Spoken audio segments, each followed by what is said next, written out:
تو حضرت شیخ رحمۃ اللہ علیہ تشریف لے گئے تھے وہاں کس لیے کہ وہاں موت آ جائے. 10 سال رہے حضرت، 10 سال. میں ایک عجیب و غریب بات آپ کو سنانا چاہتا ہوں حضرت کی. 10 سال رہے. حضرت کا معمول یہ تھا کہ کبھی بھی مواجہت شریفہ میں سلام پڑھنے نہیں گئے. مواجہت شریفہ جانتے ہو، جہاں سے لوگ سلام پڑھنے جاتے ہیں نا، حضرت کا چہرہ مبارک مواجہت شریفہ جہاں سے ہم سلام پڑھنے چلتے. حضرت 10 سال میں کبھی بھی وہاں سے سلام پڑھنے نہیں گئے. حضرت کا معمول ہمیشہ تھا حضرت شیخ رحمۃ اللہ علیہ کا کہ پائتی کی جانب نبی علیہ السلام کے پاؤں مبارک کی طرف، وہ جگہ اب بند کر دی گئی ہے. یہ جو صفہ ہے نا چبوترا، اس چبوترے کے پیچھے وہ جگہ اب تو بند کر دی. حضرت شیخ رحمۃ اللہ علیہ وہیں بیٹھے رہتے تھے پائتی مبارک میں نبی اکرم صلی اللہ علیہ وسلم کے، اور عصر سے لے کر عشاء تک حضرت 2 زانو بیٹھے رہتے تھے. بڑھاپا تھا لیکن 2 زانو ادبت. میں بھی بیٹھا ہوں میرے حضرت شیخ یونس صاحب کے ساتھ اسی جگہ پر جہاں حضرت بیٹھتے تھے، اور مجھے شیخ نے کہا تھا کہ میرے حضرت یہیں بیٹھتے تھے، اور میں بھی عصر سے عشاء تک حضرت شیخ کے ساتھ بیٹھتا رہا تھا. 10 سال میں حضرت ہمیشہ حضرت شیخ رحمۃ اللہ علیہ وہیں بیٹھے رہتے تھے. صرف 2 مرتبہ مواجہت شریفہ میں گئے سامنے. 10 سال میں 2 مرتبہ. ہم 10 دن میں 50 مرتبہ جاتے ہیں. 10 سال میں 2 مرتبہ گئے. اور حضرت یوں کہا کرتے تھے حضرت شیخ رحمۃ اللہ علیہ کہ زکریا اپنے کالے چہرے کو نبی کو بتانے کے لائق نہیں ہے. زکریا اپنا کالا چہرہ، اپنا گناہ والا چہرہ اپنے نبی کو بتانے کے لائق نہیں ہے. اور ہمارا حال یہ ہے کہ وہاں تصویریں لیتے جو موبائل سب وہ دھار مار رہا ہے، تصویریں لے رہا ہے. جس کی نظر تصویر پر گئی اس کی نظر نبی پر کیسے ہوگی؟ اور جب نبی پر نظر نہیں تو نبی کی توجہ کیسے ہوگی؟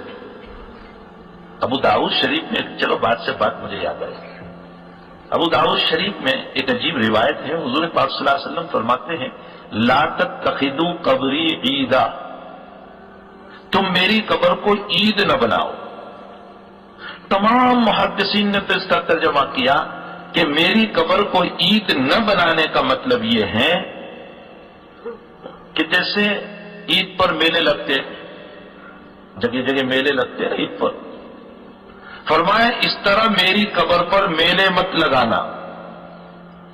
تمام محدثین نے یہی مطلب بیان کیا. ملا علی قاری رحمت اللہ علیہ نے مشکات شریف کی شرح میں اس کا مطلب یہ بیان فرمایا کہ جیسے عید سال میں کبھی کبھی آتی ہے، اس طرح تم میری قبر پر کبھی کبھی نہ آنا، بار بار آنا. عید کی طرح 14ویں رات کا چاند مت بننا. اللہ نے دیا ہو تو میری قبر پہ بار بار آنا، بار بار آنا، تاکہ تمہیں میری سفارش نصیب ہو. اب روایت میں یہ 2-4 مسئلے اس لیے بتا رہا ہوں کہ آج کل لوگ عمرے میں بہت جا رہے ہیں، تو ذرا ادب بھی سیکھ کر جاؤ. حدیث شریف میں آتا ہے کہ بندہ امتی جب نبی پر سلام پڑھتا ہے تو روایت میں ہے اللہ کے نبی علیہ السلام فرماتے ہیں کہ میں اس کی طرف متوجہ ہوتا ہوں اور روح اللہ کے نبی کی داخل ہوتی ہے. اللہ کے نبی علیہ السلام بحث دقیق ہے، میں ذرا اوپر آنے کی کوشش کر رہا ہوں، آپ بھی ذرا سمجھنے کی کوشش کریں تاکہ بات سمجھ میں آئے. اللہ کے نبی فرماتے ہیں کہ جب میرا امتی مجھ پر سلام پڑھتا ہے تو میں اس کی طرف متوجہ ہوتا ہوں، میری روح داخل ہوتی ہے. سوال یہ ہے کہ اللہ کے نبی تو حیات ہیں، زندہ ہیں قبر میں، پھر روح داخل ہونے کا کیا سوال؟ اس کا جواب یہ ہے کہ اصل میں نبی حیات ہیں لیکن آپ کی روح قبر مبارک میں ہر وقت اللہ کے ذکر میں مشغول ہے. دعوت و تبلیغ کا کام حضرت کا جو تھا وہ دنیا میں پورا ہو گیا، اب قبر میں دعوت و تبلیغ نہیں ہے. تو قبر میں نبی کا کام یہ ہے کہ اللہ کی طرف متوجہ، آپ کا ذکر.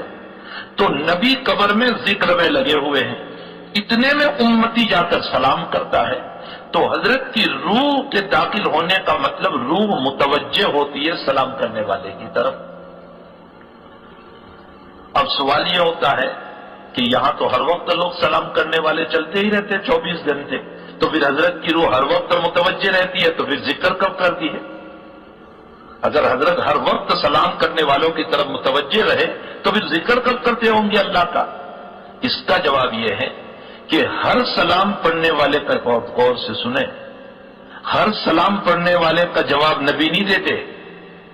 ہاں یہ بات بہت سمجھ لیں، ہر سلام پڑھنے والے کا جواب نہیں دیتے، دو صفت والے کے سلام کا جواب دیتے ہیں. دو صفت والا کون؟ دو صفت. ایک تو سلام پڑھنے والے میں عشق نبی ہو، اور دوسرا سلام پڑھنے والے میں اخلاص ہو. جو اخلاص اور عشق کے ساتھ سلام پڑھتا ہے اللہ کا نبی اس کا جواب دیتا ہے. لاکھوں پڑھنے والے ہیں وہاں پر، ہر ایک کا جواب نہیں دیتے، بس جو اخلاص سے اور عشق سے پڑھے گا اس کی طرف نبی متوجہ ہوں گے، باقی اوروں کی طرف متوجہ نہیں ہوتے ہیں. رہ گئے سلام پڑھنے والے، سب کو سلام کا ثواب ملتا رہے گا لیکن نبی کی توجہ نصیب نہیں ہوگی. ہمیں چاہیے کہ مزار اقدس پر بڑے ادب کے ساتھ جائیں، بڑے ادب کے ساتھ. تو حضرت شیخ رحمۃ اللہ علیہ صرف 10 سال میں 2 مرتبہ مواجہت شریفہ میں گئے، 2 مرتبہ، صرف 2 مرتبہ.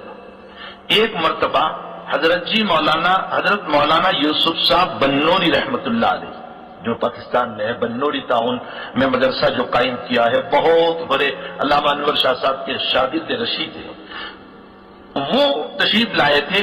تو حضرت شیخ رحمۃ اللہ علیہ نے ان کے کندھے پر ہاتھ رکھا اور ان کے کندھے پر ہاتھ رکھ کر ان کے پیچھے پیچھے چلے سلام پڑھنے کے لیے. اور ایک مرتبہ حضرت مولانا اسد مدنی صاحب رحمۃ اللہ علیہ وہ جب وہاں پہنچے تھے تو ان کے کندھے پر ہاتھ رکھ کر ان کے پیچھے پیچھے سلام پڑھنے چلے. یہ 2 مرتبہ.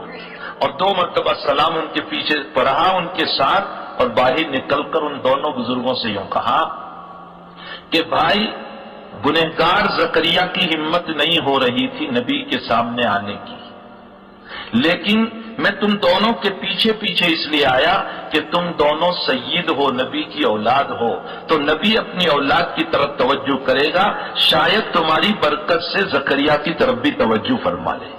اللہ اکبر. اب دیکھیں عظمت، دیکھیں نبی کریم صلی اللہ علیہ وسلم. اور ہم کیسے جاتے ہیں وہاں؟ دھور جانور کی طرح، کوئی ادب نہیں، کوئی سلیقہ نہیں.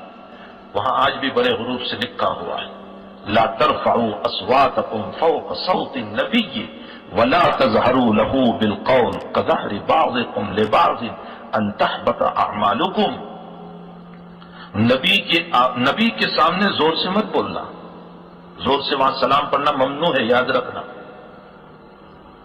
اور آگے فرمایا تم میرے نبی کو ایسے نہ بلانا جیسے تم آپس میں ایک دوسرے کو بلاتے. اے محمد، اے قاسم، ایسے مت بلانا میرے نبی کو، ادب سے بلانا، یا نبی اللہ، یا رسول اللہ، ادب سے بلانا.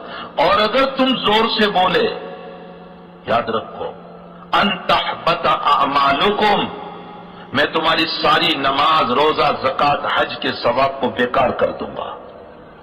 ان تحبط اعمالکم معمولی چیز ہے.